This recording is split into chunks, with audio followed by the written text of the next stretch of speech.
guys, welcome back to my channel Varshified Vlogs.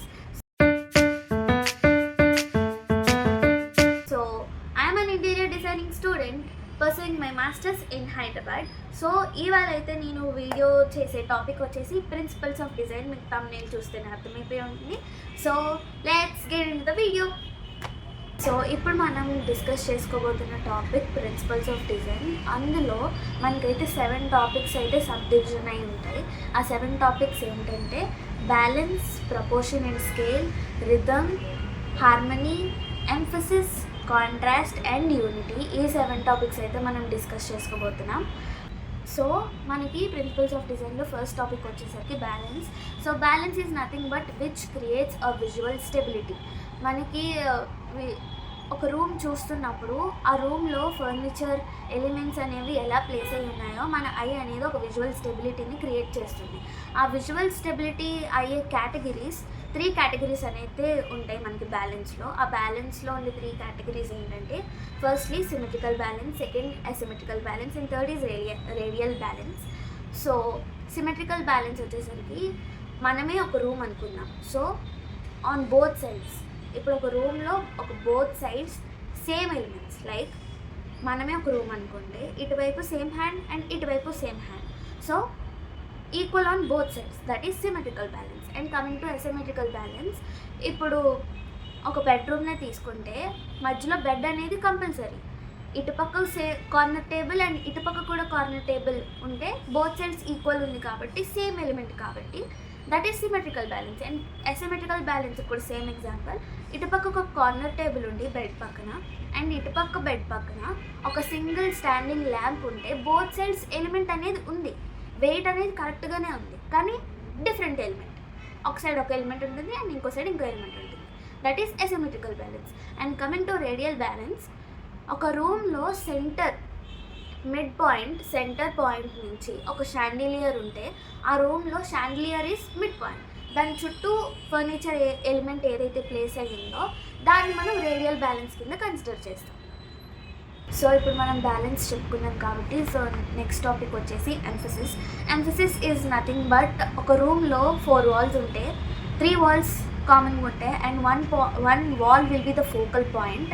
Like ఇప్పుడు ఒక living room ఉంటే ఆ లివింగ్ రూమ్లో 3 వాల్స్ సిమిలర్గా ఉంటాయి, కానీ సోఫా బ్యాక్ సైడ్ వాల్ చాలామంది ఒక ఆర్ట్ పీస్ని పెట్టడం కానీ, లేకపోతే పెద్ద పెద్ద ఫ్రేమ్స్ చేయించుకోవడం, లేకపోతే టెక్స్చర్డ్ వాల్ ప్యాటర్న్స్ కానీ డిఫరెంట్గా చేయించుకుంటారు. That is emphasis.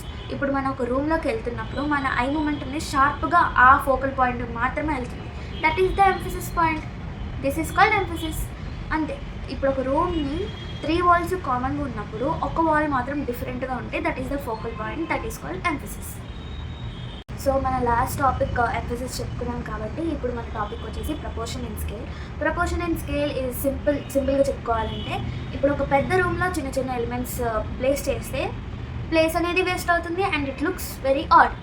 ఎందుకు ఇంత ఖాళీ స్పేస్ ఉండిపోయింది, ఎందుకు ఇంత చాలా ఫుల్ఫిల్గా కనిపించట్లేదు రూమ్ అని అనిపిస్తుంది. అలాగే ఒక చిన్న రూమ్లో పెద్ద ఫర్నిచర్స్ కూడా పట్టం. Like that proportion and scale is very important in interiors. ఇప్పుడు కన్స్ట్రక్షన్ అనేది అయిపోయిన తర్వాత మనం ఒక కార్పెంటర్ని పిలిపించి ఆ ఫర్నిచర్ ప్లేస్ మనం ఏదైతే ఫర్నిచర్ సెలెక్ట్ చేసుకున్నామో దానికోసం మనం ఫస్ట్ మన రూమ్ డైమెన్షన్స్ని మెజర్ చేయించి ఆ స్కేల్కి తగినట్టు మన డిజైన్ని మనం కస్టమైజ్ చేయించుకోవాలి. సో ఎప్పుడు రూమ్ అనేది కన్సిస్టెంట్ సైజ్లో అయితే ఉండదు అండ్ ఫర్నిచర్స్ కూడా కన్సిస్టెంట్ సైజ్లో అయితే ఉండవు. స్టాండర్డ్ సైజెస్ ఉంటాయి, కానీ మనకి ఉండే స్పేస్ బట్టి, మనకి కావాల్సిన డిజైన్ బట్టి మనం మీద కస్టమైజ్ చేయించుకోవాలి. కాబట్టి we should follow proportion and scale. So ఆ రూమ్ డైమెన్షన్స్ బట్టి మనం ఫర్నిచర్ అనేది డిజైన్ చేయించుకోవాలి. That is all about proportion and scale. So ఇప్పుడు మనం ప్రపోర్షన్ అండ్ స్కేల్ కంప్లీట్ చేసుకున్నాం కాబట్టి ఆ next topic will be rhythm. Rhythm is nothing but which creates a eye flow movement. ఇప్పుడు మనం ఒక రూమ్ లోపలికి వచ్చినప్పుడు 4 సైడ్స్ అనేది వాల్ అయితే ఉంటుంది. ఆ వాల్ డిఫరెంట్గా ఉండొచ్చు. 4 సైడ్స్ సింగిల్ కలర్ ఉండొచ్చు, 3 సైడ్స్ ఒక కలర్ ఉండి ఒక సైడ్ వాల్ మాత్రం textured wall, patterned wall paper, చాలానే walls different walls, different patterns, different textures అనేవి ఉంటాయి. దట్ ఇప్పుడు 4 సైడ్స్ ఒకే కలర్, ఒకే ప్యాటర్న్, ఒకే టెక్స్చర్ ఉంటే ఐ ఫ్లో అనేది బ్రేక్ అవ్వదు. ఇఫ్ ఇన్ కేస్ 3 సైడ్స్ ఒకే కలర్, ఒకే ప్యాటర్న్ ఉండి ఒక్క వాల్ మాత్రం different pattern, different colour, different texture ఉంటే అక్కడితో ఐ మూమెంట్ అనేది బ్రేక్ అయిపోతుంది. Like that coming to furniture also. ఇప్పుడు డైనింగ్ టేబుల్ చుట్టూ డైనింగ్ టేబుల్ ఒక కలర్ ఉంది, ఒక చైర్ ఒక కలర్, ఇంకో చైర్ ఇంకో కలర్ ఉంటే ఐ మూమెంట్ అనేది బ్రేక్ అవుతుంది. అంటే మనం ఇలా ఓకే ఇది డైనింగ్ టేబుల్ అని చూస్తున్నప్పుడు చైర్ ఒక్కొక్క చైర్ కంటిన్యూస్గా సేమ్ ఉన్నా కలర్ డిఫరెంట్ ఉన్నా, ఒకవేళ చైర్ ప్యాటర్న్ డిఫరెంట్ ఉన్నా ఐ మూమెంట్ అనేది అక్కడితో కట్ అయిపోతుంది. That is rhythm which flows. అంటే కంటిన్యూస్గా ఐ మూమెంట్ అనేది ఉంటే రిథమ్ అనేది కరెక్ట్గా ఉన్నట్టు. ఆర్ ఎల్స్ ఇఫ్ ఎక్కడైనా డిఫరెంట్ సేమ్ రూమ్లో ఒక దగ్గర డిఫరెంట్ ప్యాటర్న్ ఇంకో దగ్గర డిఫరెంట్ కలర్ ఉంటే that breaks the eye movement. So మనం లాస్ట్ టాపిక్ రిథమ్ డిస్కస్ చేసుకున్నాం కాబట్టి ఆ next topic will be harmony.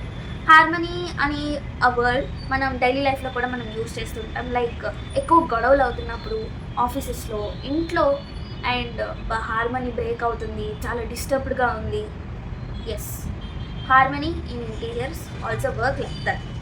Because ఎందుకు అంటున్నానంటే మనం డోర్ తీయగానే లివింగ్ రూమ్ ఒక వరల్డ్, బెడ్రూమ్ ఒక వరల్డ్, కిచెన్ ఒక వరల్డ్, వాష్రూమ్ ఒక వరల్డ్ లాగా ఉంటే ఆ పర్సన్ ఎవరైతే going to live in that place he will get disturbed and వాళ్ళ ఇంట్లో హార్మనీ అనేది బ్రేక్ అయిపోతుంది. So harmony in interiors are very important. Like simple example చెప్పాలంటే ఇప్పుడు ఒక పార్టీ కానీ ఒక ఫంక్షన్ కానీ ఎవరైనా మిమ్మల్ని ఇన్వైట్ చేస్తే అక్కడ థీమ్, ఒక డ్రెస్ కోడ్, ఒక కలర్ ఏదైనా ఉండొచ్చు. కానీ మీరు మర్చిపోయి ఆ ఫంక్షన్కి కానీ ఆ పార్టీకి కానీ మీరు వేరే కలర్లో వేరే డ్రెస్ ఏమైనా వేసుకొని వెళ్తే అక్కడ ఎంత డిస్టర్బింగ్గా ఉంటుందో, మైండ్ అనేది మిమ్మల్ని ఎంత ట్రిగర్ చేస్తుంది, అవతల పర్సన్ ఎంత ట్రిగర్ చేస్తుంది. Simple example, that is how in interiors also harmony works. So మనం చూస్ చేసుకునే theme, boho theme, vintage theme, temple theme, ఇలా ఏ థీమ్ అయితే చూస్ చేసుకుంటామో మనం ప్లాన్ చేసే రూమ్స్ కూడా ఆ థీమ్లోనే ఉండాలి. And coming to colours, I will definitely do a interesting video on colours అని చెప్తున్నాను ముందే. It is very interesting. Colour psychology చాలా చాలా చాలా బాగుంటుంది అండ్ అవి ఇందులో ఎలా యూజ్ అవుతాయి అనేది కూడా మీకు చెప్తాను. So that how harmony work in interiors. So మనం లాస్ట్ టాపిక్ హార్మనీ డిస్కస్ చేసుకున్నాం కాబట్టి the next comes is contrast. Contrast సింపుల్గా ఇప్పుడు నేను వేసుకున్న స్వెట్ షర్ట్ ఆర్ హుడీ, ఇందులో అయితే మనం white, pink and navy blue చూడొచ్చు. సో ఇప్పుడు ఒకవేళ ఈ స్వెట్ షర్ట్ ప్లెయిన్ నేవీ బ్లూలో ఉంది, plain baby pink or plain వైట్లో ఉంటే అంత ఇంట్రెస్టింగ్ లుక్ ఉండకపోవచ్చు. It has different colours in different టైప్లో ఉంది కాబట్టి స్ట్రైప్స్, అది కూడా it creates more appealing look, it creates more casual look. కాబట్టి same it works in interiors also. So ఇప్పుడు ఒక 4 sides సింగిల్ కలర్ ఉంటే అదంతా అపీలింగ్గా అనిపించదు, చాలా ప్లెయిన్గా ఫార్మల్గా ఉన్నట్టు అనిపిస్తుంది. So when it comes to 3 sides ఒకే వాల్ కలర్ ఇచ్చి దానికి సింక్ అయ్యేటట్టు, దానికి మ్యాచ్ అయ్యేటట్టు 4th వాల్కి different colour or different pattern or different texture ఇస్తే that creates more interesting and appealing look. That is contrast. So మనం ముందు చెప్పుకున్న topic contrast. So our next topic comes unity, the last topic in principles of design. So unity అనేది చాలా important. Same మనం మళ్ళీ ఆ ఎగ్జాంపులే తీసుకుందాం, party and function. So cousins అందరూ కానీ ఫ్రెండ్స్ అందరూ కానీ థీమ్ మనం ఇలాంటి డ్రెస్ వేసుకుందాం, ఇలాంటి కలర్స్ వేసుకుందాం అని అనుకొని మీరు అక్కడికి వేరే డ్రెస్ కానీ వేరే కలర్ కానీ వేసుకొని వెళ్తే where is the unity? Unity అనేది బ్రేక్ అయిపోతుంది. That is how it works in interiors also. So మీరు లివింగ్ రూమ్ కానీ ఏ రూమ్ అయినా హౌస్ డిజైన్ చేస్తున్నప్పుడు సేమ్ మీరు ప్లేస్ చేసే ఎలిమెంట్స్ యొక్క కలర్స్ లైక్ ఫర్నిచర్ కలర్స్ కూడా దానికి సింక్, దానికి మ్యాచ్ అవుతున్నట్టు. అంటే మీరు డిజైన్ చేసిన రూమ్స్ కానీ మీరు చూస్ చేసే ఫర్నిచర్ కానీ it should match or eye movement break అవుతుంది, హార్మనీ బ్రేక్ అవుతుంది. It won't emphasize. ముందు చెప్పిన టాపిక్స్ అన్నీ కూడా ఈ యూనిటీ లేకపోతే బ్రేక్ అయిపోతుంది. ఎస్. సో మీరు చూస్ చేసేటప్పుడే మీ రూమ్స్కి తగినట్టు, మీ చూస్ చేసుకునే కలర్స్కి తగినట్టు ఫర్నిచర్ సెలెక్ట్ చేసుకోవడం కానీ, సో మీకు ఆ ఫర్నిచర్ నచ్చితే రూమ్ని అలా డిజైన్ చేయించుకోవడం కానీ చేయాలి. That is how unity works in interiors. So if you like the video, please do like, share and subscribe. And if you have any doubts regarding interior designing, please do let me know in the comment section. And see you in the next video. Until then, bye bye.